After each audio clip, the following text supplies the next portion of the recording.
محمد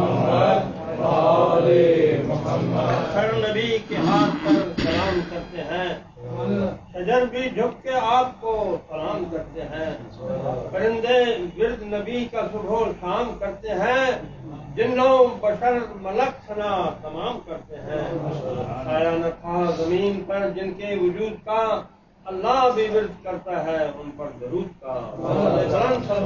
اللہم صل علی محمد بسم اللہ الرحمن الرحیم، الحمد للہ رب العالمین، الصلاۃ والسلام علی خاتم النبیین وآلہ الطیبین الطاہرین المعصومین، اللہم صل علی محمد وآل محمد۔ سب سے پہلے کچھ اہم امور کی طرف آپ کی توجہ چاہیے۔ کچھ 4-5 امور ہیں آج کے ان حالات میں جو کہ پاکستان میں ہیں ہمارے تشیع کے، اس حوالے سے 4-5 امور کی طرف توجہ لازمی ہے۔ سب سے پہلے ہم نے یہ تو بیان کیا ہے کہ اہل بیت نے فرمایا کہ ہماری خوشی میں خوشی کرو، ہمارے غم میں غم کرو، لیکن یہ بیان نہیں کیا کہ خوشی کا انداز اہل بیت کا کیا ہو۔ اہل بیت خوشی کس طرح سے مناتے تھے؟ اہل بیت کوئی عید کس طرح سے مناتے تھے؟ جب ہم نے یہ بیان نہیں کیا تو پھر ہوا یہ کہ حکم تو ہم نے اہل بیت سے لیا کہ خوشی میں خوشی کرو، لیکن خوشی کا انداز ہم نے اپنی ثقافت سے لیا، جو کہ شادیوں کے موقع پہ مختلف طریقے سے خوشی ہوتی ہے، اسی کو ہم میلاد میں لے آئے۔ حکم اہل بیت سے لیا، طریقہ اپنایا، اور ظاہر ہے کہ ہمارے جو ثقافت اور تہذیب ہے اور رسم و رواج ہے وہ دین کی بنیاد پہ نہیں ہے، اس لیے بہت ساری چیزیں اس میں پھر گڑبڑ آج کل شامل ہو جاتی ہیں۔ اہل بیت عید کیسے مناتے تھے، خوشی کیسے مناتے تھے، اس کو دیکھنے کی ضرورت ہے، اور پھر ہم نے جو میلاد منانا ہے وہ بھی اسی طرح سے منانا پڑے گا۔ ایسا نہیں ہے کہ حکم تو اہل بیت سے لیں، طریقہ اپنا جو معاشرے میں چل رہا ہے اسی کو جاری رکھیں۔ اہل بیت جب بھی کوئی عید مناتے ہیں تو سب سے زیادہ جو اہم ترین چیز ہے وہ خدا کی بارگاہ میں حضوری اور نماز ہے۔ چاہے آپ کوئی بھی عید دیکھ لیں، عید اضحیٰ ہو، عید فطر ہو، عید غدیر ہو، مباہلہ ہو، 17 ربیع الاول ہو، جتنے ہیں سب پہ 2 رکعت 4 رکعت نماز، یہ اہل بیت نے اپنی خوشی کے اظہار کے طور پہ ہے، یہ شکر کے اظہار کے طور پہ ہے بارگاہ خدا میں۔ اس کا مطلب یہ ہے کہ ہمارا مزاج ایسا ہونا چاہیے کہ نماز ہمیں خوشی عطا کرے، نماز پڑھیں تو ہم خوش ہوں۔ ایسا نہ ہو کہ جس طرح سے ہمارے مزاج ہیں کہ ہم نماز کو بھی ایک بار سمجھتے ہیں، وزن سمجھتے ہیں، اور پھر ظاہر ہے کہ نماز ہمیں خوشی نہیں دیتی۔ اسی طرح سے 2 عید کے علاوہ جو فطر اور اضحیٰ ہے، باقی جتنی عید ہیں ان سب پہ اہل بیت کی طرف سے یہ سنت قرار دیا گیا ہے کہ روزہ رکھیں، اور روزہ رکھنا بھی خدا کی بارگاہ میں شکر ادا کرنا ہے، یہ شکرانے کا روزہ ہے۔ اور چونکہ روزے کو بھی ہم بار سمجھتے ہیں، اس لیے ہمیں روزہ رکھ کے کوئی خوشی نہیں ملتی، کیونکہ ہمارا مزاج اس طرح کا ہے۔ یہ دوسری چیز ہے خوشی کے حوالے سے جو اہل بیت کہ سیرت سے ہمیں ملتی ہے۔ تیسری چیز جو ہمیں ملتی ہے اس میں دعائیں ہیں، اپنے رب کے ساتھ راز و نیاز ہے۔ یہ خدا کے ساتھ راز و نیاز اور دعائیں، یہ خود اہل بیت کی خوشی کا سامان ہے۔ چوتھی چیز جو ہمیں نظر آتی ہے اس میں، وہ مومنین کو کھلانا اور صدقہ دینا ہے۔ یہ مومنین کو کھلانا اور صدقہ دینا یہ خوشی کا باعث ہونا چاہیے۔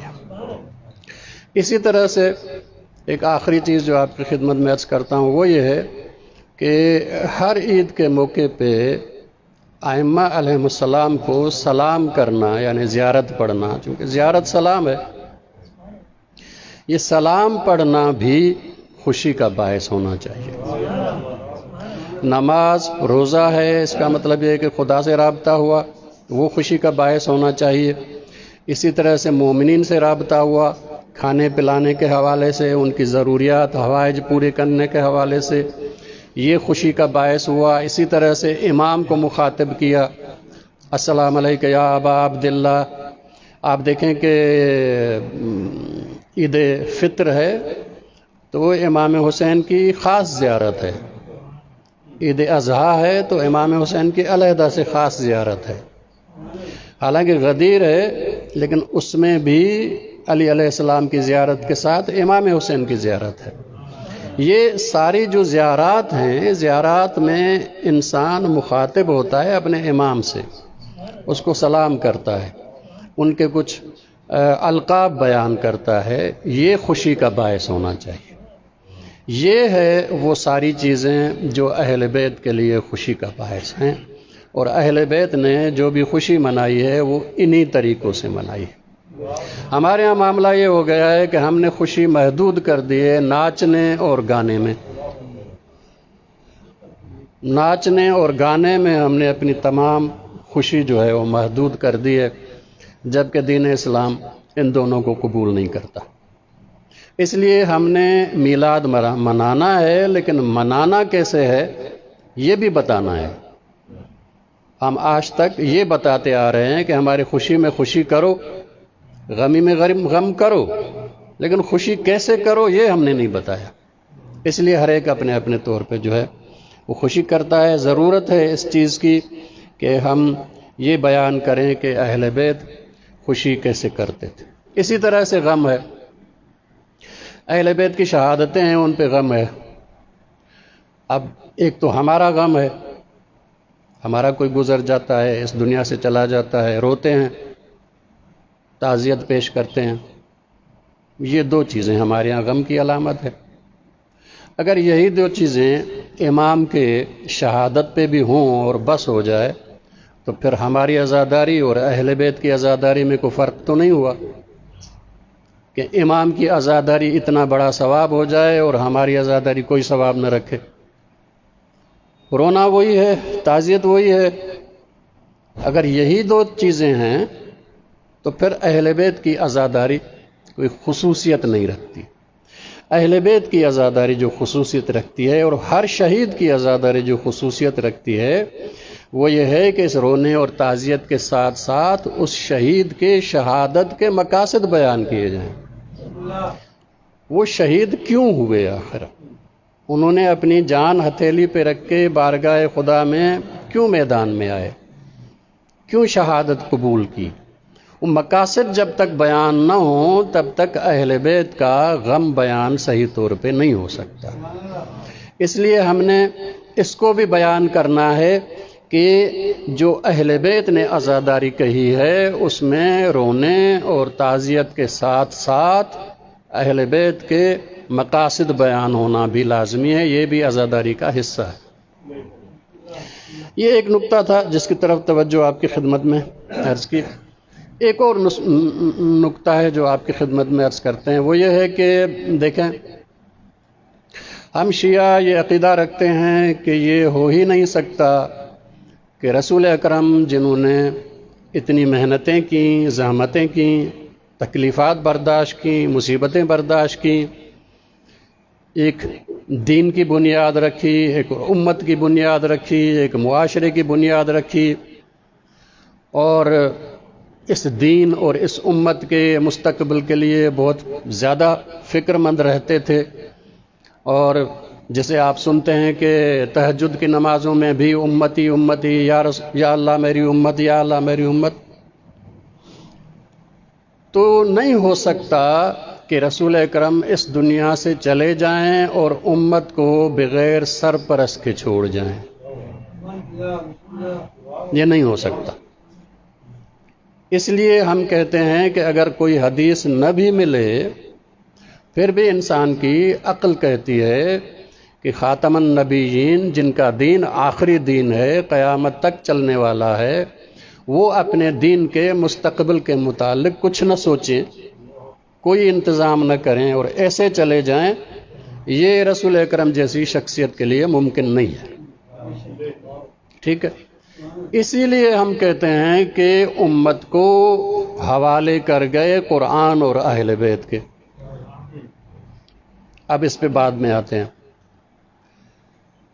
جب ہم نبی کے لیے یہ تصور نہیں کر سکتے کہ امت کو بغیر سرپرست کے چھوڑ کے چلے جا سکتے ہیں، تو کیا یہ تصور کر سکتے ہیں ہم کہ آخری امام اپنے ماننے والوں کو بغیر سرپرست کے چھوڑ کے چلے جائیں گے؟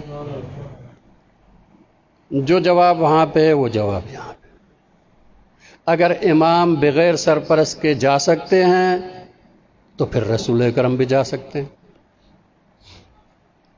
اگر رسول اکرم نہیں جا سکتے تو پھر امام بھی نہیں جا سکتے. اب سوال یہ ہے کہ پھر امام نے ہمیں کس کے حوالے کیا ہے؟ کبھی میں نے سوچا ہے؟ ماضی میں تو سوچتا رہتا ہوں کہ رسول اکرم نے کس کے حوالے کیا تھا، اس پہ پوری بحث ہوتی ہے. قرآن اور اہل بیت کے حوالے کیا، اس میں سارے دلائل ہوتے ہیں. لیکن کبھی میں نے یہ سوچا کہ امام زمانہ مجھے کس کے حوالے کر گئے ہیں؟ اس لیے کہ وہ تو ماضی تھا. میرا حال تو یہ ہے، جس حال میں زندگی گزار رہا ہوں، اس حال میں امام مجھے کس کے حوالے کر گئے ہیں یا بغیر سرپرست کے چھوڑ کے چلے گئے ہیں؟ اگر کر گئے ہیں تو کس کے حوالے کر گئے ہیں، اور پھر میں ان کے حوالے ہوں کہ نہیں ہوں؟ یہ اہم ترین نقطہ ہے ہمارے لیے، ہماری زندگی کے لیے، ہماری بیداری کے لیے بھی، کہ ہم جب مناتے ہیں کہ امام زمانہ ان کی ولادت ہوئی، میلاد ہوا، پھر غیبت کبریٰ ہوئی، اب پتہ نہیں کب ان کا ظہور ہوگا. ظہور تک ہمیں کس کے حوالے کر کے کریں؟ تو ظاہر ہے کہ امام ایسا نہیں ہے کہ بغیر سرپرست کے چھوڑ کے چلے جائیں. انہوں نے ہمیں اپنے دین کے جو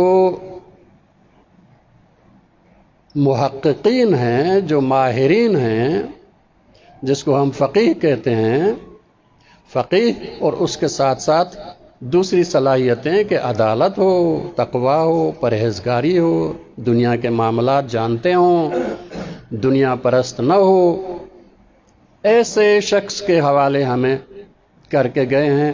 ایک ایسے فقیہ کے حوالے جو جامع الشرائط ہو، جس میں وہ شرائط پائی جائیں، ان کے حوالے کر گئے ہیں. اب میں ان کے حوالے ہوں کہ نہیں ہوں؟ اگر ہوں پھر تو ٹھیک ہے، میں نے جو راستہ لیا تھا وہ جاری ہے. لیکن اگر نہیں ہوں تو پھر مجھ میں اور جو رسول اکرم کو یہ سمجھتا ہے کہ بغیر سرپرست کے چھوڑ کے گئے ہیں، وہ آج دونوں برابر ہیں. آج کے دن میں دونوں برابر ہیں. اس لیے کہ نہ میرا کوئی سرپرست ہے، نہ ان کا کوئی سرپرست. اس لیے ہم نے اس نقطے کی طرف انتہائی توجہ رکھنی ہے کہ امام مجھے کس کے حوالے کر گئے ہیں اور میں اس کے حوالے ہوں کہ نہیں ہوں. یہ ایک نقطہ جس کی طرف توجہ ہماری ہونی چاہیے اور اس پہ بات چیت ہونی چاہیے. نبی ہمیں قرآن و اہل بیت کے حوالے کر گئے اور کہا کہ دونوں کے ساتھ رہو گے، دونوں سے ہدایت حاصل کرو گے تو گمراہ نہیں ہوگے. یعنی گمراہی سے بچنے کا ایک ہی راستہ ہے، وہ یہ ہے کہ ہدایت حاصل کرو قرآن سے اور اہل بیت سے. ان دونوں سے اگر تم نے ہدایت حاصل کی تو گمراہی سے بچ جاؤ گے، ورنہ گمراہی سے بچنے کا دوسرا کوئی راستہ نہیں ہے. اب ذرا غور فرمائیے، کیا میرا رابطہ قرآن مجید سے ہدایت حاصل کرنے کا ہے؟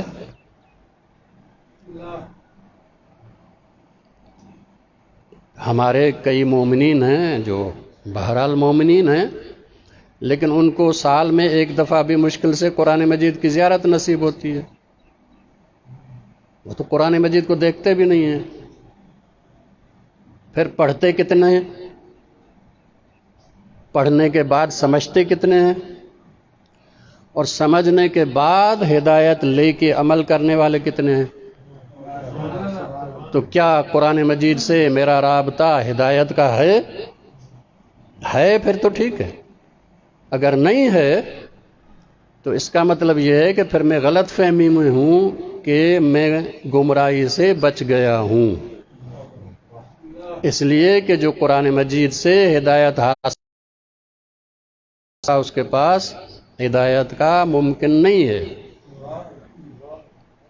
اب قرآن کے ساتھ میرا رابطہ صرف ایمان کا کافی نہیں ہے کہ میں ایمان رکھوں کہ یہ خدا کی کتاب ہے. نہیں، میرا رابطہ ہدایت کا ہونا چاہیے. نبی نے جو رابطہ مانگا ہے وہ ہدایت کا مانگا ہے کہ قرآن سے ہدایت لو. قرآن سے ہدایت لو گے تو گمراہ نہیں ہوگے. اب اہل بیت میں ہمارا رابطہ کیا ہے؟ اگر آپ خود دیکھیں تو ہمارا رابطہ یا تو ولادت پہ میلاد کا ہے، خوشی میں شامل ہونے کا، یا شہادت پہ غم میں شامل ہونے کا ہے. بس. کیا میں نے اہل بیت سے ہدایت لی ہے؟ کیا میں نے علی علیہ السلام کا نہج البلاغہ پڑھا ہے؟ کیا میں نے توحید کو نہج البلاغہ سے لیا ہے؟ کیا میں نے بلاغت الحسین پڑھا ہے؟ کیا میں نے نبوت اور رسالت بلاغت الحسین سے لی ہے؟ کیا میں نے صحیفہ سجادیہ پڑھا ہے؟ امام زین العابدین کس سے دین لیا ہے، ہدایت لی ہے؟ کیا اصول کافی پڑھا ہے، اہل بیت سے ہدایت لی ہے؟ نہیں.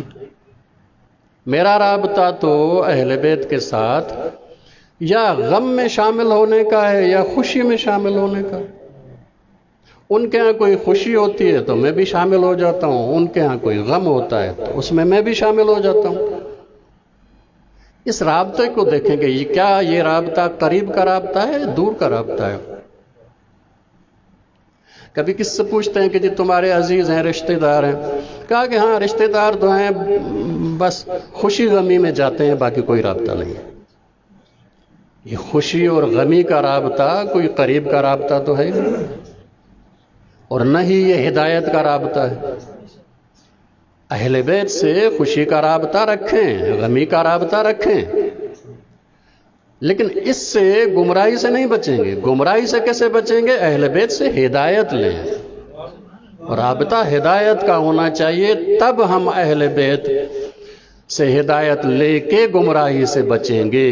ہم نے ہدایت نہ قرآن سے لی نہ اہل بیت سے لی، پھر کیسے غلط فہمی میں بیٹھے ہوئے ہیں کہ ہم ہدایت یافتہ ہیں؟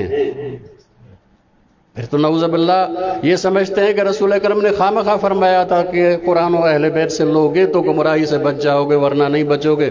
میں نے ابا سے لیا، دادا سے لیا، نانا سے لیا، ادھر سے لیا، کچھ ادھر سے لیا، میں تو ہدایت پہ آ گیا. جبکہ نبی کہتے ہیں جب تک قرآن و اہل بیت سے نہیں لوگے تب تک گمراہی سے نہیں بچو گے. اور میں سمجھتا ہوں کہ ادھر ادھر سے لے کے میں گمراہی سے بچ گیا ہوں. یہ غلط فہمی ہے، یہ غلط فہمی. اس لیے ہمیں قرآن اور اہل بیت سے ہدایت کا رابطہ قائم کرنا پڑے گا. اس کے علاوہ گمراہی سے بچنے کا کوئی راستہ نہیں ہے. غلط فہمی ہے میرے اندر کہ میں گمراہی سے بچا ہوا ہوں، جبکہ دونوں سے رابطہ نہیں ہے. یہ ایک نقطہ تھا جو آپ کی خدمت میں نے عرض کیا. ایک آخری نقطہ آپ کی خدمت میں عرض کرتا ہوں، توجہ، اس کے بعد ایک آدھ چیز جو ہے وہ غیبت کے حوالے سے اور ظہور کے حوالے سے آپ کی خدمت میں عرض کرتا ہوں۔ دیکھیں، اس وقت میری زندگی ہے، صبح اٹھتا ہوں، کچھ نہ کچھ کام کرتا ہوں، رات کو پھر سو جاتا ہوں۔ یہ جاگنے سے لے کے پھر سونے تک جتنے گھنٹے ہیں میری زندگی کے، لمحہ لمحہ میرا کسی نہ کسی کام میں ہے، کوئی نہ کوئی کام کر رہا ہوں۔ کوئی خالی ہے جگہ، میں نے کوئی خالی جگہ رکھی ہے کہ امام کا ظہور ہو تو امام کو وہاں پہ رکھوں گا؟ میری زندگی میں کوئی خال ہے جو امام کے بغیر پورا نہ ہو؟ میری نماز، وہ بھی میں سمجھتا ہوں کہ امام کے بغیر پوری ہے۔ میرا روزہ بھی امام کے بغیر پورا ہے۔ میری حلال رزق کمانا، وہ بھی امام کے بغیر پورا ہے۔ میری گھریلو زندگی، وہ بھی امام کے بغیر پوری ہے۔ میری زندگی میں تو امام کی کوئی ضرورت ہے ہی نہیں۔ میری زندگی میں تو کوئی خال ہے ہی نہیں کہ جہاں پہ میں نے روکا ہوا ہو کہ جی یہ معاملہ تو اس وقت حل ہوگا جب امام آئیں گے اور وہ کہیں گے پھر معاملہ حل ہوگا، ورنہ تو نہیں ہو سکتا۔ میں تو کسی بھی اس طرح کے معاملے کو جانتا ہی نہیں ہوں اپنی زندگی میں۔ میں نے تو اپنی زندگی کے تمام معاملات خود طے کر لیے ہیں۔ کہاں پہ بٹھاؤں گا امام کو؟ تصور کریں، ہمارے معاشرے میں امام آئے، کس جگہ بٹھائیں گے؟ کس حیثیت سے بٹھائیں گے؟ پیش نماز بنائیں گے؟ اگر ظہور ہو جائے، ہمارا یہ معاشرہ ہے، پیش نماز بنائیں گے، ہم نکاح پڑھنے والا بنائیں گے، جنازہ پڑھنے والا بنائیں گے، بچوں کو قرآن پڑھنے والا بنائیں گے، کیا بنائیں گے؟ میری زندگی کا کون سا حصہ ہے جو خالی ہے؟ یہی وہ گڑبڑ ہے کہ جب ہمیں امام کی ضرورت محسوس ہی نہیں ہوتی، چونکہ میں نے اپنی زندگی کے لیے خود فیصلے کر لیے ہیں، زندگی کے تمام معاملات میں خود کفیل ہوں، اپنے آپ کو سمجھتا ہوں کہ میں فیصلہ کر سکتا ہوں، اس لیے امام کی کوئی ضرورت ہے ہی نہیں مجھے۔ اضافی ہے، اضافی ہے۔ میری زندگی میں جو چیز اضافی ہو وہ بار ہو جاتی ہے، خواہ ہو وہ بار ہو جاتا ہے۔ میں نے زندگی میں کوئی لمحہ، ایک لمحہ بھی امام کے لیے وقف نہیں کیا، چھوڑا ہوا نہیں ہے۔ جبکہ ہونا کیا چاہیے؟ میرا حال تو یہ ہے، ہونا کیا چاہیے؟ ہونا کیا چاہیے؟ ہونا یہ چاہیے کہ امام کا مطلب ہی یہ ہے جو زندگی کے ہر شعبے میں تمہارے آگے ہو۔ کوئی فیصلہ تمہارا بغیر امام کے حکم کے نہ ہو، کوئی فیصلہ زندگی کا کوئی بھی ہو، چاہے آپ شادی کرنا چاہ رہے ہیں، چاہے آپ گھر بنانا چاہ رہے ہیں، چاہے آپ کوئی بزنس کرنا چاہ رہے ہیں، اس لیے کہ امام وہ ہے۔ اب امام وہ ہے، صرف نماز میں امام تھوڑی ہو، زندگی امام ہے، پوری زندگی میں امام ہے، پوری زندگی امام کے پیچھے۔ اس کا مطلب یہ ہے کہ میری پوری زندگی ابھی جو میں نے اپنے فیصلے کر کے بھری ہوئی ہے، خالی کہیں پہ نہیں ہے، یہ سارے اصل میں پتھر اور ہم نے اینٹیں بھر دی ہیں اپنی زندگی میں۔ حقیقی کوئی فیصلہ ہمارا ہے نہیں۔ ہمیں سمجھنا پڑے گا کہ یہ جتنے فیصلے میں نے کیے ہیں یہ کوئی بھی درست نہیں ہے۔ یہ درست تب ہوگا جب امام آ کے کہیں گے ہاں تم نے یہ فیصلہ صحیح کیا۔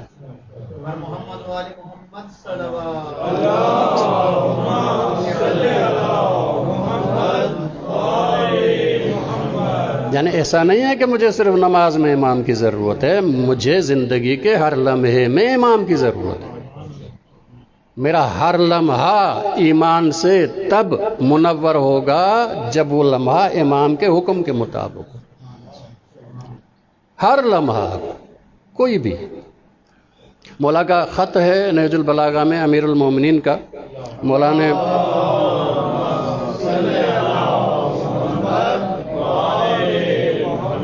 بصرے کے گورنر کو خط لکھا تھا. بصرے کا گورنر عثمان ابن حنیف. کسی جاگیردار نے دعوت کی اور بڑے بڑے لوگوں کو دعوت کی.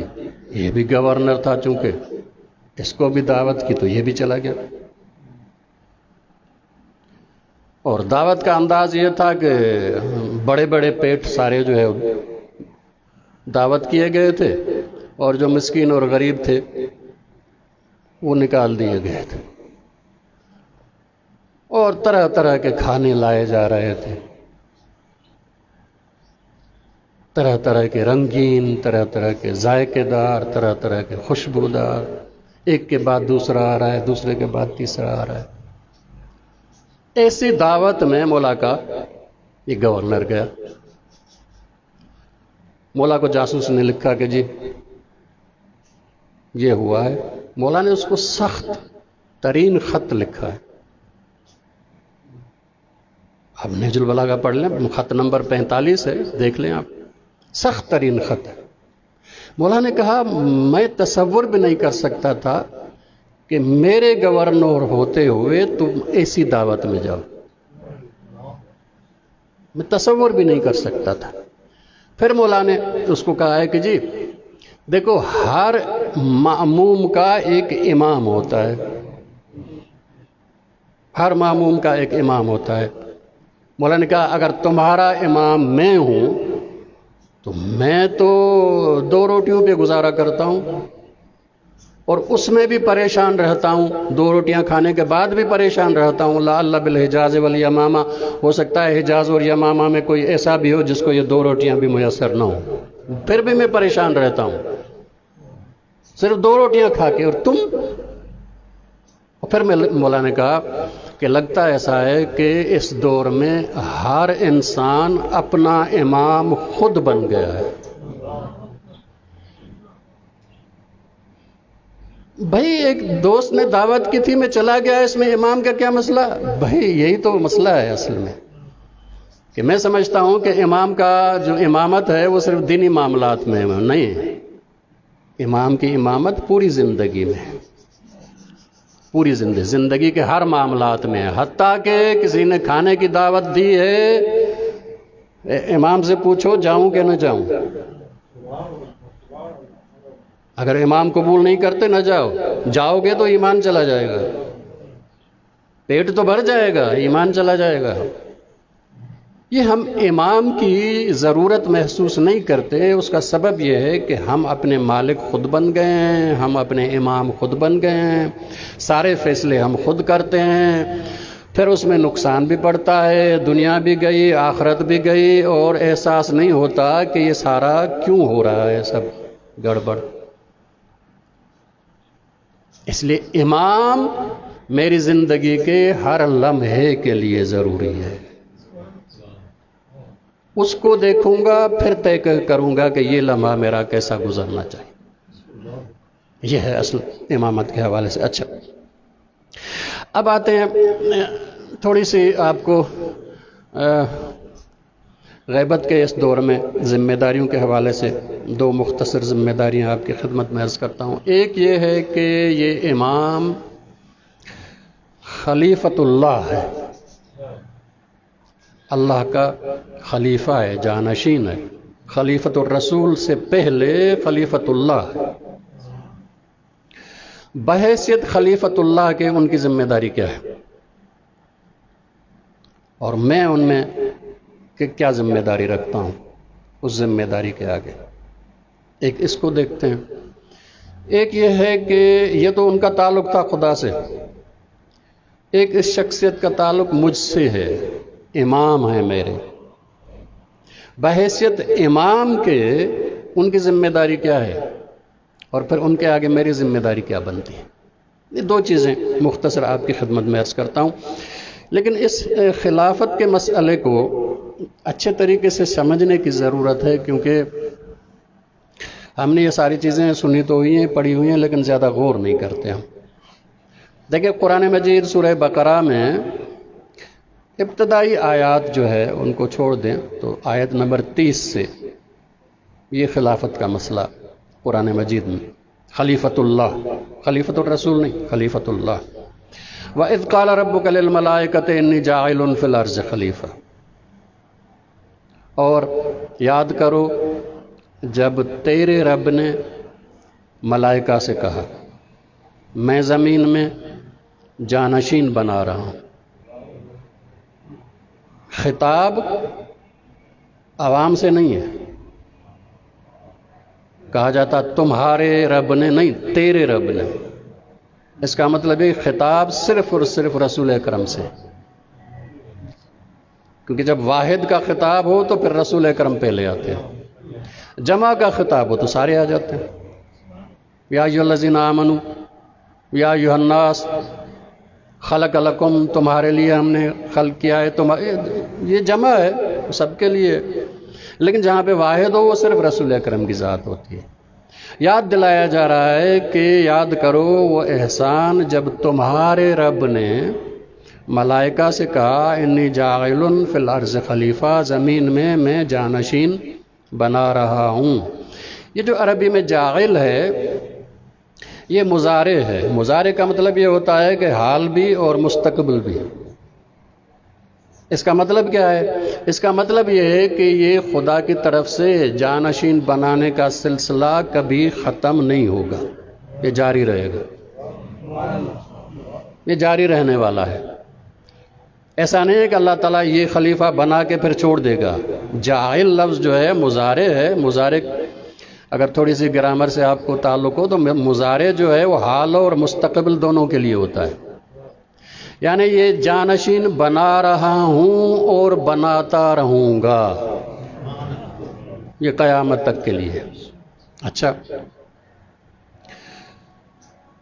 ملائکہ کے سامنے رکھا، ابھی منصوبہ شروع نہیں ہوا، صرف منصوبہ بندی ہے، صرف پلاننگ ہے. ملائکہ کے سامنے اللہ نے یہ منصوبہ رکھا.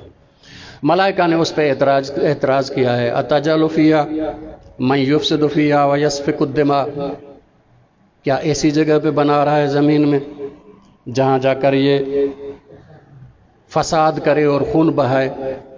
خون بہانا اور فساد کرنا اس سے بڑے جرم کوئی نہیں ہے دنیا میں. اگر آپ جرم دیکھیں کسی بھی ملک میں تو سب سے بڑا جرم یا تو قتل ہوتا ہے، خون بہانا، یا پھر فساد پھیلانا ہوتا ہے. ملائکہ نے یہ سب سے بڑے جرم جو ہے وہ منسوب کر دیے اس خلیفہ سے. اچھا، نہ صرف یہ کہ اس سے بڑے جرم منسوب کیے بلکہ اپنے آپ کو پیش کر دیا کہ جی ہم لائق ہیں آپ کی جانشینی کی. کیوں؟ اس لیے کہ وَنَحْنُ نُسَبِّحُ بِحَمْدِكَ، ہم تسبیح کرتے ہیں تیری حمد کے ساتھ، وَنُقَدِّسُ لَكَ، تیری تقدیس بھی بیان کرتے ہیں. معصوم بھی ہیں، غلطی بھی ہم سے نہیں ہوتی، یہ بھی ہے، یہ بھی ہے، یہ بھی ہے. اس لیے اس کو نہیں ہمیں بنا. اللہ تبارک و تعالیٰ نے جواب کیا دیا؟ اللہ تبارک و تعالیٰ نے یہ نہیں کہا ملائکہ کو کہ یہ انسان جائیں گے تو فساد نہیں کریں گے اور خون نہیں بہائیں گے. جائیں گے، کچھ فساد بھی کریں گے، کچھ خون بھی بہائیں گے، لیکن یہ سارا ہوتے ہوئے جو اس بنانے میں راز پوشیدہ ہے وہ اللہ کہتا ہے کہ انی عالم ما لا تعلمون، وہ میں جانتا ہوں تم نہیں جانتے ہو.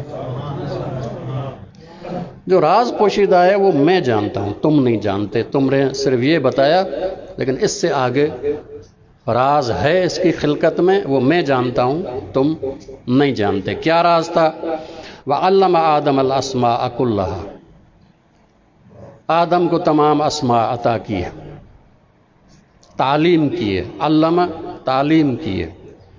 جب تعلیم کہا جائے تو اس کا مطلب یہ ہے کہ سکھانے والا سکھا رہا ہے اور سیکھنے والا سیکھ بھی رہا ہے.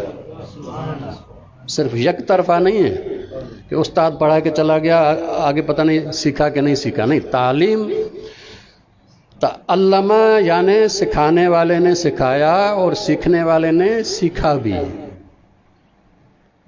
آدم کو اسماء عطا کیے، پہلے نہیں تھے اس کے پاس، پھر آ گئے. پہلے نہیں تھے، اب آ گئے، اب عالم ہو گیا. پہلے عالم نہیں تھا، اب عالم ہو گیا. ملائکہ ایسی مخلوق ہیں کہ جس درجے پہ خلق کیے ہوئے ہیں، کوشش کر کے نہ اوپر جا سکتے ہیں نہ نیچے آ سکتے ہیں. خلق کرتے ہوئے جو علم ان کو دیا گیا ہے وہی رہے گا، نہ سیکھ کے علم میں اضافہ کر سکتے ہیں، نہ بھول کے اپنے علم میں کمی کر سکتے ہیں. جس درجے پہ ہیں اسی درجے پہ. لیکن یہ ایک نئی مخلوق وجود میں آ گئی جس کے پاس علم نہیں تھا، اللہ نے اس کو علم دیا تو عالم بن گیا. یہ نئی مخلوق تھی. ملائکہ ایسی مخلوق نہیں جانتے تھے، ایسی مخلوق سے واقف نہیں تھے. کہ کوئی ایسا بھی ہو سکتا ہے کہ پہلے اس کے پاس علم نہ ہو پھر اس کو علم ملے اور عالم ہو جائے. ملائکہ کو ایسی مخلوق کا کوئی علم نہیں تھا. اچھا، نہ صرف یہ خصوصیت کہ علم نہیں تھا، پھر علم آ گیا، عالم بن گیا. ثم عرضهم علی الملائکۃ، پھر ملائکہ کے سامنے ان اسماء کو پیش کیا کہ جی ان کے نام بتاؤ. فقال انبئونی باسماء ہؤلاء ان کنتم صادقین، اگر تم سچے ہو کہ تمہیں جانشینی تم اہل ہو تو بتاؤ ان کے اسماء. ان کا جواب کیا تھا؟ ان کا جواب وہی تھا جو میں نے آپ کی خدمت میں عرض کیا. قالوا سبحانک لا علم لنا الا ما علمتنا، ہمارے پاس کوئی علم نہیں ہے سوائے اس کے جو تو نے دیا تھا، بس وہی ہے، اس سے زیادہ ہمارے پاس آ نہیں سکتا. انک انت العلیم الحکیم، تو ہے جو حکیم بھی ہے علیم بھی. اچھا، اب اس آدم کی دوسری خصوصیت سامنے آ رہی ہے. قال یا آدم انبئہم باسمائہم، اے آدم ان ملائکہ کو ان اسماء کی خبر دو. یہ نہیں کہا کہ ان کو تعلیم دو، جیسے شروع میں کہا تھا کہ جی علم آدم، ہم نے آدم کو تعلیم دی. نہیں، ان کو ان اسماء کی خبر دو. خبر دینے کا مطلب کیا ہے کہ تم تو دو گے، وہ سمجھیں گے نہیں، وہ حاصل نہیں کریں گے. اس کا مطلب یہ ہے کہ یہ علم کا وہ درجہ تھا جو ملائکہ نہیں سمجھ سکتے تھے. ملائکہ کے اس سے اوپر کا درجہ تھا جو آدم جو ہے ان کو بتا تو سکتا تھا لیکن وہ سیکھ نہیں سکتے تھے. یہ اتنا اونچا درجہ تھا. اب سوال یہ ہے کہ یہ آدم کون ہے؟ ٹھیک ہے، یہ آدم کون ہے؟ ابھی دوسرا آدم بھی آئے گا، پھر سمجھ میں آئے گا. اچھا جی، جب معلوم ہوا کہ نہیں بتا سکے اور آدم نے بتا دیا، پھر کہا کہ قال الم اقل لکم انی اعلم غیب السماوات والارض، میں نے نہیں کہا تھا تمہیں کہ زمین و آسمان کے غیب میں جانتا ہوں. وَأَعْلَمُ مَا تُبْدُونَ وَمَا كُنْتُمْ تَكْتُمُونَ، اور جو تم ظاہر کرتے ہو اس کو بھی جانتا ہوں اور جو تم چھپاتے ہو اس کو بھی جانتا ہوں. ظاہر کیا کیا تھا؟ ظاہر تو وہی کیا تھا کہ جی یہ لائق نہیں ہے، ہم لائق ہیں، ظاہر تھا. چھپایا کیا تھا؟ چھپایا کیا تھا؟ کون سی چیز چھپائی تھی انہوں نے؟ اب وہ چھپائی جو چیز تھی اس کو اللہ تعالیٰ ظاہر کرنا چاہ رہے. اب دوسرا واقعہ شروع ہو جاتا ہے. یہاں تک تو یہ ہوا، اب دوسرا واقعہ شروع. وَإِذْ قُلْنَا لِلْمَلَائِكَةِ، جب ہم نے ملائکہ سے کہا. پہلے تھا جب تیرے رب نے ملائکہ سے کہا، اب بدل گیا جب ہم نے ملائکہ سے کہا. وہ ایک تھا حصہ، یہ دوسرا حصہ ہے. یہ دوسرا حصہ کب ہے؟ جب آدم کو مٹی سے بنایا اور بن گیا اور اس میں روح پھونکی، تو اس وقت کا یہ قصہ ہے. وہ تھا جب پلاننگ ہو رہی تھی. یہ تھا جب آدم کو مٹی سے بنا کے روح پھونکی اور کہا کہ وَإِذْ قُلْنَا لِلْمَلَائِكَةِ اسْجُدُوا لِآدَمَ، آدم کو سجدہ کرو، فسجدوا، سب نے سجدہ کیا الا ابلیس، سوائے ابلیس نے۔ ابھی شیطان نہیں ہے، ابھی ابلیس ہے، شیطان نہیں ہے، ابھی شیطان آگے بنے گا، ابھی ابلیس ہے، کیونکہ جن ہے اس کا نام ہے ابلیس۔ جب شیطنت کرے گا تو شیطان بنے گا نا، ابھی تو شیطنت اس نے کی نہیں ہے، ابھی تو صرف ابلیس ہے، ٹھیک ہے۔ ابا واستکبر، اس نے انکار کر دیا، نہیں میں نہیں کرتا، تکبر کیا۔ اب قرآن مجید کا وَكَانَ مِنَ الْكَافِرِينَ، یہ تو تھا ہی کافروں میں سے۔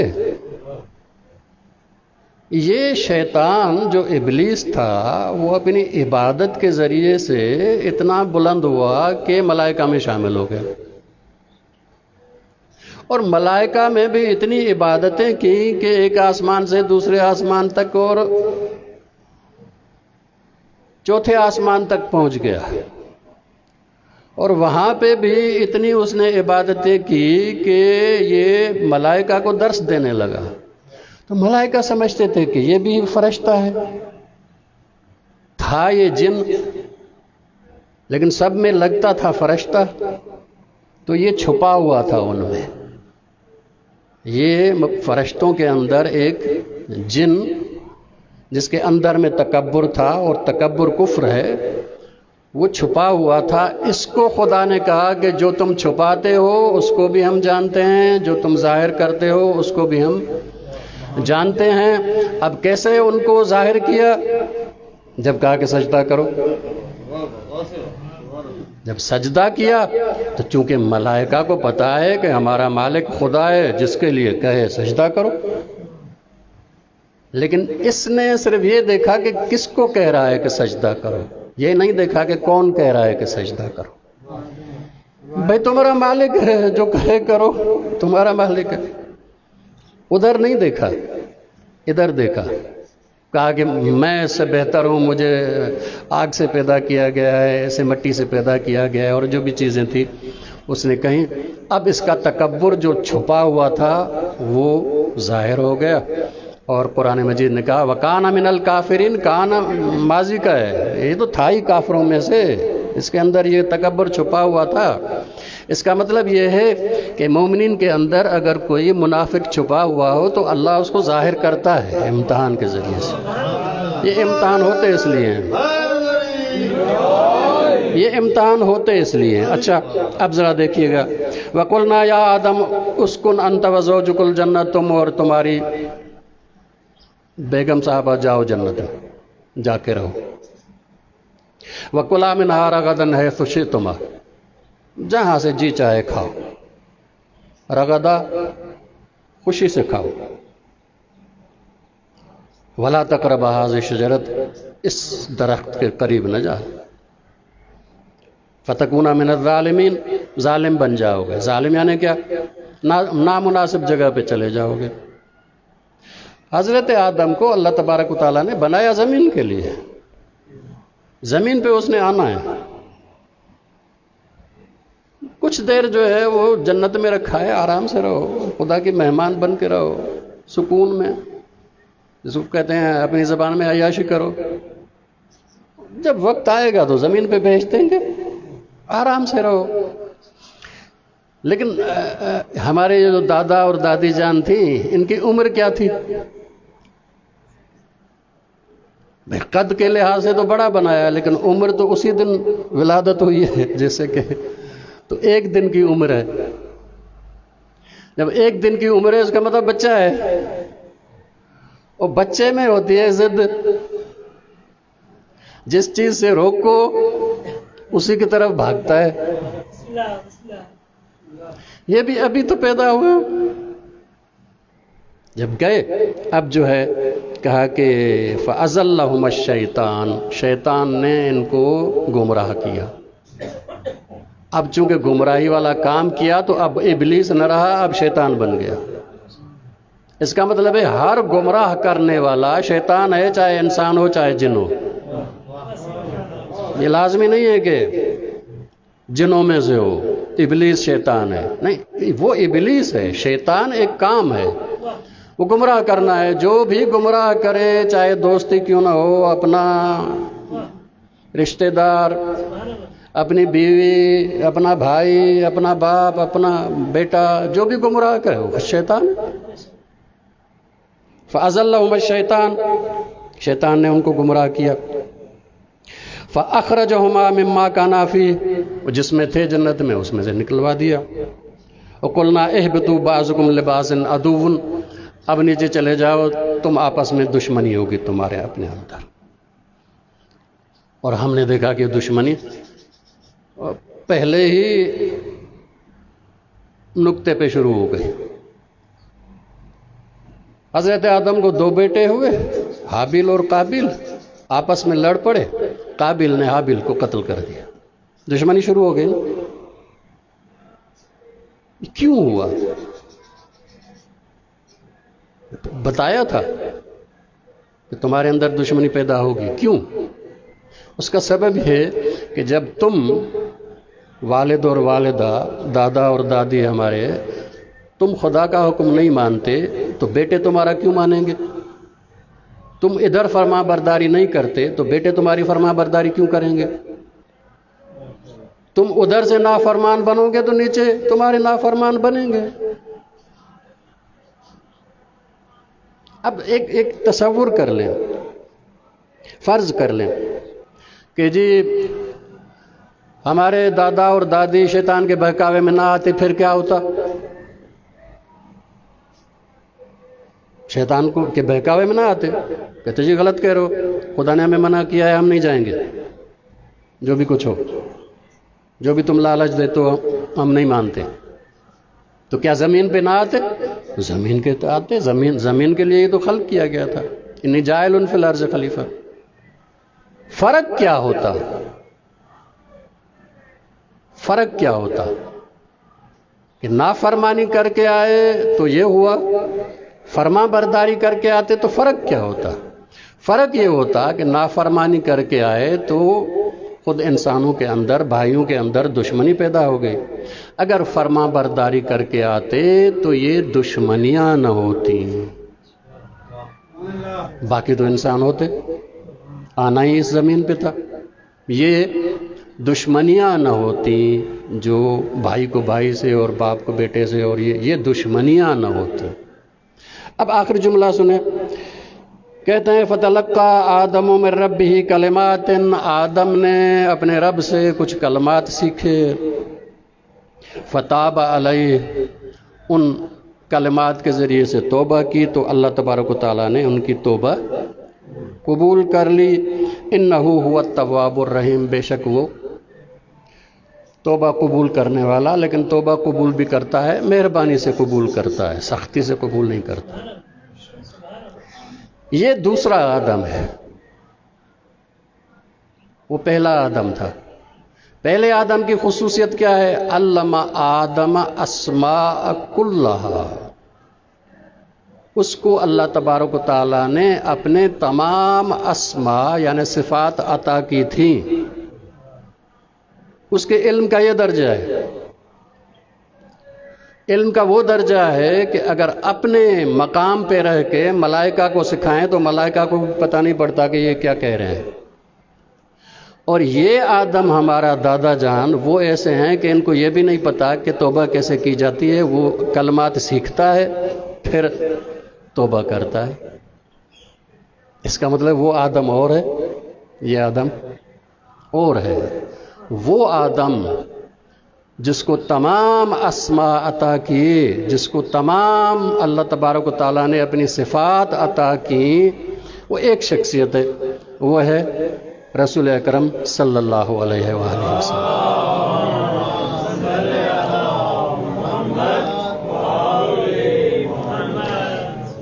یہ مصطفیٰ کی ذات ہے جس کو تمام اسماء عطا کی ہیں۔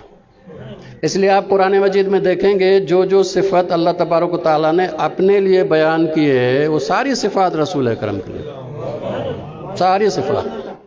مثلا اگر اپنے لیے کیا کہا کہ جی رحمان و رحیم، تو اس کے لیے کیا وما ارسلناک الا رحمۃ للعالمین۔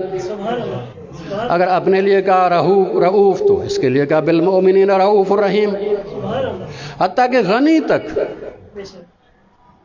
کیونکہ غنی بے نیاز خدا کی ذات ہے، لیکن خدا کی عطا سے یہ بھی بے نیاز ہے۔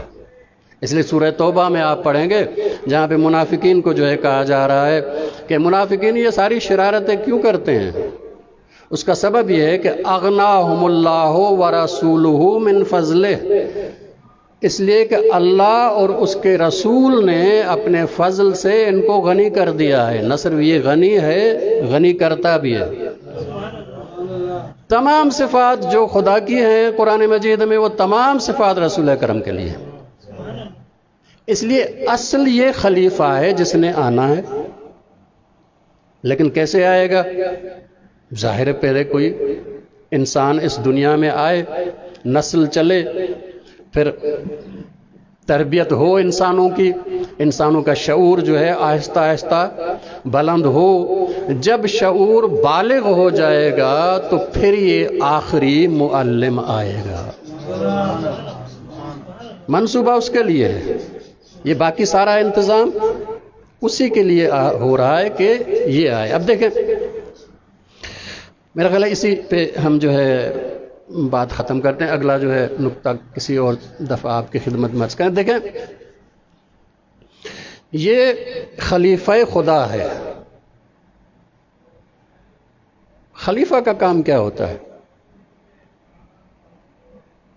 امام کا کام تو ہے، ٹھیک ہے، خلیفہ کا کام کیا ہوتا ہے؟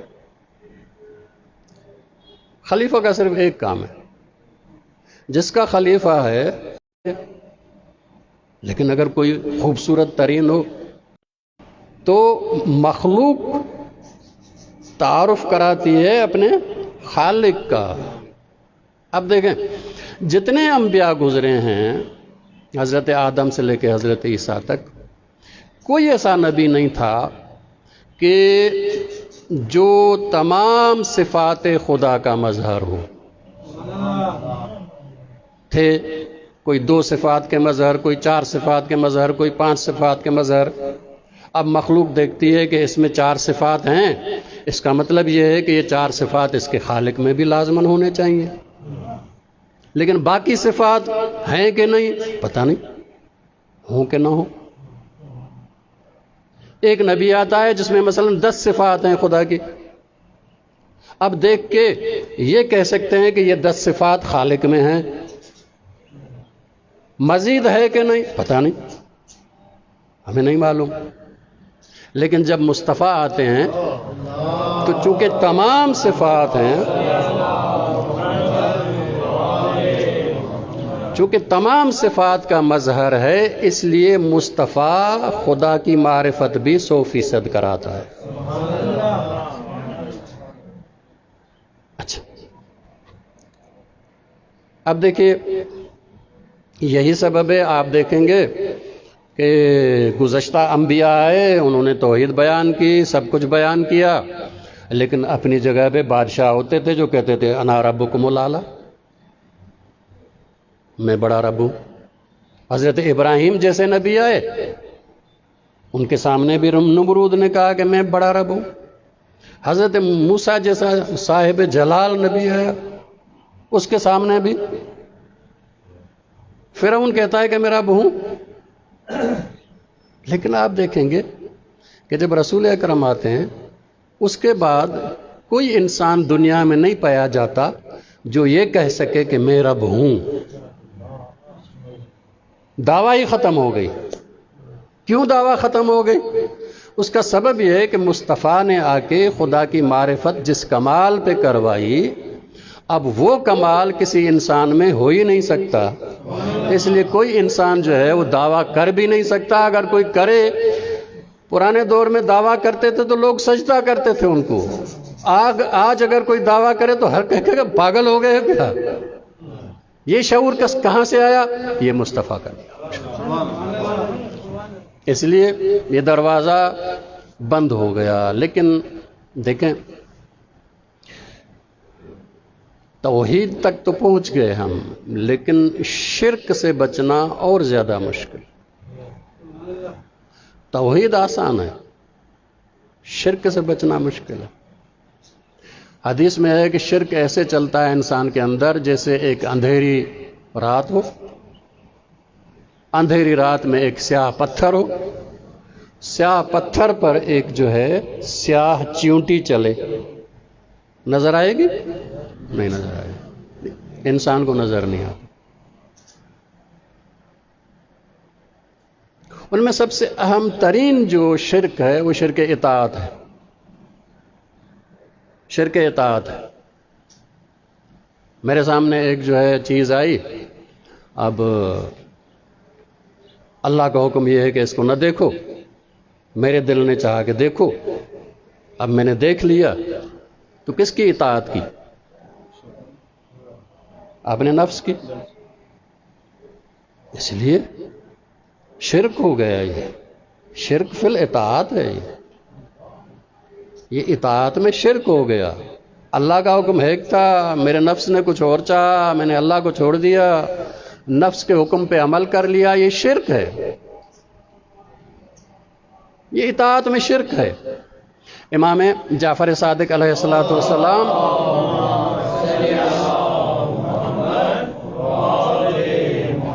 ان کی ایک خوبصورت حدیث ہے، فرماتے ہیں کہ بنی امیہ نے لوگوں کو آزاد چھوڑا کہ توحید بھلے سیکھیں،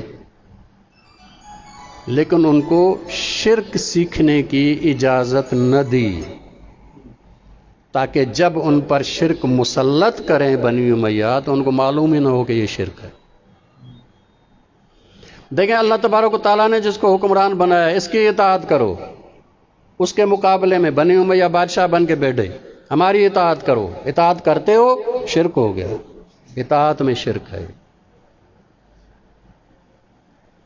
بادشاہوں کی اطاعت، حکمرانوں کے اطاعت، جن کی خدا نے اطاعت فرض نہیں کی ہے، ان کی اطاعت شرک ہے۔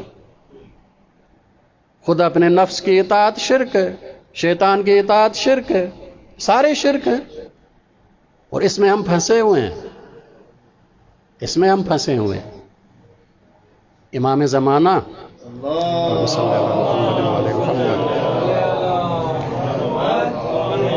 چونکہ خلیفۃ اللہ ہیں،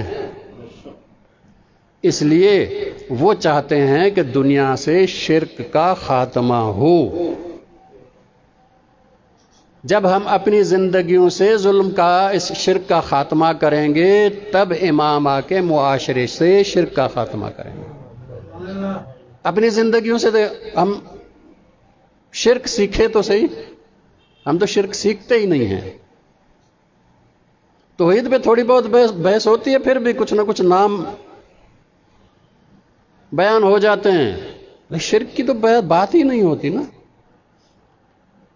جبکہ قرآن مجید کہتا ہے ارأیت الذی من اتخذ الہہ ہواہ، اس آدمی کو دیکھا ہے جس نے اپنے خواہشات کو خدا بنا لیا ہے۔ اب خدا ایسے نہیں بناتا انسان اپنی خواہشات کو، کوئی اس کے آگے سجدہ کرتا ہے یا رکوع کرتا ہے، اس کے لیے نماز پڑھتا ہے، اطاعت کرتا ہے، یہ اطاعت شرک ہے۔ اطاعت صرف خدا کی ہے اس لیے کہ مالک وہی ہے، خالق وہی ہے، مالک وہی ہے، حکم مالک کا چلنا چاہیے اس لیے اس کی ہے، یا جس کے لیے اجازت دے بس، اور کس کی اطاعت ہے ہی نہیں۔ یہی تو مولا نے کہا تھا کہ لا تکن عبد غیرک، کسی دوسرے کے غلام نہ بنو، جعلک اللہ حرا، اللہ نے تمہیں آزاد خلق کیا ہے، غلام نہ بنو کسی کے، عبد نہ بنو، کسی کے اطاعت گزار نہ بنو، چاہے کتنا مالدار کیوں نہ ہو، چاہے حکمران کتنا بڑا جو ہے حاکم کیوں نہ ہو، چاہے ٹرمپ کیوں نہ ہو، اور چاہے جو ہے آج کے دور کا یہ بائیڈن اور طاقتور جو ہے کیوں نہ ہو، اطاعت نہیں ہے۔ اطاعت اگر کرو گے تو شرک ہو جائے گا۔ یہ زندگیوں سے شرک نکالنا ہے، یہ مومن نے اپنی زندگی سے شرک نکالنا ہے۔ نماز پڑھتا ہوں، کیوں پڑھتا ہوں؟ اس لیے تو نہیں کہ قریب والا دیکھے اور کہے کہ جی نمازی ہے، اور پھر عزت کرے گا. جب عزت کرے گا تو فلاں مفاد حاصل ہوگا. یہ دکھاوے کے لیے نماز، دکھاوے کے لیے نماز، اس کا مطلب یہ شرک ہے. ایک آدمی کہتا ہے، وہ جب بیدار ہوا تو وہ اپنا قصہ بتاتا ہے کہ ایک دن میں گیا مسجد میں، مسجد خالی پڑی ہوئی تھی، تو میں نے کہا کہ آج نماز پڑھتے ہیں اللہ کے لیے ساری رات. کھڑے ہو گئے. تھوڑی دیر بعد جو ہے پیچھے جو صف تھی، پرانے دور میں جو کھجور کی جو ہے پتوں سے بناتے تھے، اس میں کچھ آواز جو ہے نا وہ ہوئی. تو اس نے محسوس کیا کہ کوئی اور نمازی بھی آ گیا ہے. اب اس نے جو ہے اپنی قرات اچھی بنا لی کہ جی کوئی سن رہا ہے. اب رکوع بھی لمبا کر دیا، سجدہ بھی لمبا کر دیا. ساری رات لمبے رکوع، لمبے سجدے اور قرات جو ہے عربوں والی. صبح کی جب اذان ہوئی اور اس نے پیچھے دیکھا تو بندہ تو کوئی نہیں تھا، وہ ایک بلی تھی. باہر کوئی بارش ہوئی تھی تو وہ اندر آ کے. اب اس نے بیٹھ کے سوچا کہ یہ ساری رات میں نے نماز اس کے لیے پڑھی،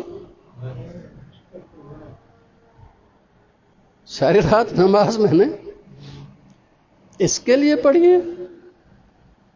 تو کبھی اپنے آپ سے سوال تو کریں، نماز پڑھتا ہوں، کیوں نماز پڑھتا ہوں؟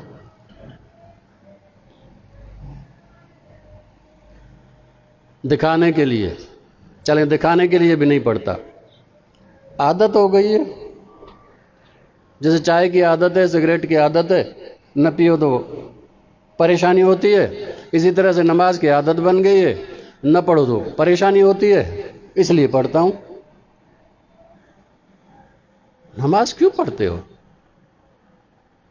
نماز اس لیے ہے تاکہ انسان کو یہ یاد رہے کہ میں بندہ ہوں، وہ مالک ہے. یہ اس کا مالک ہونا بھی یاد رہے اور اپنا بندہ ہونا بھی یاد رہے. اس کے لیے نماز ہے. اور کہو ایاک نعبد، تو واضح ہو جاتا ہے میں بندہ ہوں، مالک تو ہے. اپنے اندر بندگی لانے کے لیے نماز ہے. نماز سے بندگی ملی کہ نہیں ملی؟ اگر نہیں ملی بندگی، بندہ تو میں نہیں بنا. بجائے اس کے کہ بندہ بنتا، میں خود پسند اور تکبر میں مبتلا ہو گیا. لیکن نماز کی عادت پڑ گئی ہے مجھے، اب نماز نہیں چھوڑتا. میں چھوڑوں تو پریشانی ہو جاتی ہے. تو یہ نماز نہیں ہے، یہ تو عادت ہے. یہ نماز عادت بن گئی ہے. نماز عادت کے طور پہ نہیں. نماز اس لیے پڑھو تاکہ تمہیں یاد رہے کہ تم بندے ہو، اور یہ بھی یاد رہے کہ مالک وہ ہے. اس مالک کو یاد رکھنا اور اپنے بندے ہونے کو یاد رکھنا، اس کے لیے ہے نماز. حضرت موسیٰ کو جب کوہ طور پہ بلایا تھا، سب سے پہلے حکم ہی یہی دیا تھا. ایک حدیث ہے امام جعفر صادق علیہ السلام سے،